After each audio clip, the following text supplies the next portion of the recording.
يقول النبي صلى الله عليه وسلم: ما من أيام العمل فيها أحب إلى الله منه في هذه العشر. ما من أيام العمل الصالح أحب إلى الله منه في هذه العشر.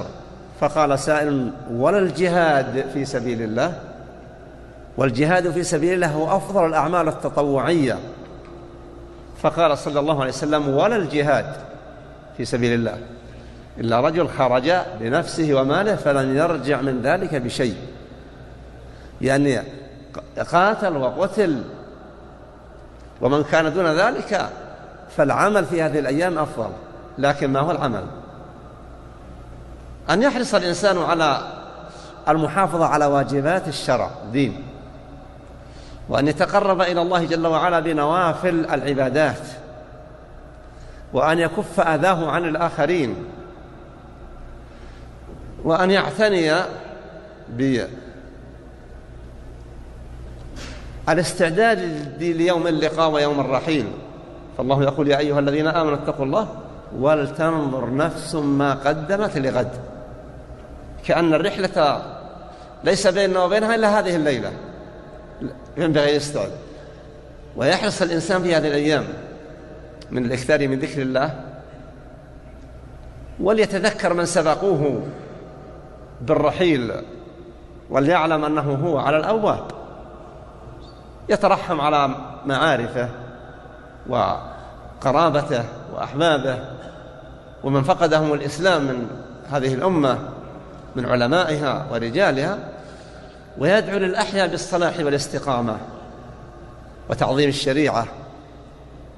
وإذا خلا بنفسه فكر في حاله: هل كانت له مخالفات وأنواع تفريط؟ وسوف يجد. إذن فليبادر إلى التوبة إلى الله والاستغفار، وإن وجد ما يسر فليعلم أن هذا ليس بجهده، وإنما هو من لطف الله به، فليحمد الله على ما من به من التوفيق وليسأله الثبات. أكمل الخلق على الإطلاق محمد صلى الله عليه وسلم كان كثيرا ما يقول: يا مقلب القلوب ثبت قلبي على دينك. قيل له: أتخاف وأنت رسول الله؟ قال: وما يؤمنني وقلوب العباد بين أصبعين من أصابع الرحمن. إذن ينبغي للإنسان في هذه الأيام وفي كل وقت، في أيام العيد، في أيام اللقاءات العامة في الأماكن الفاضلة، يحرص على أن يكون قدوة في ذكر الله جل وعلا.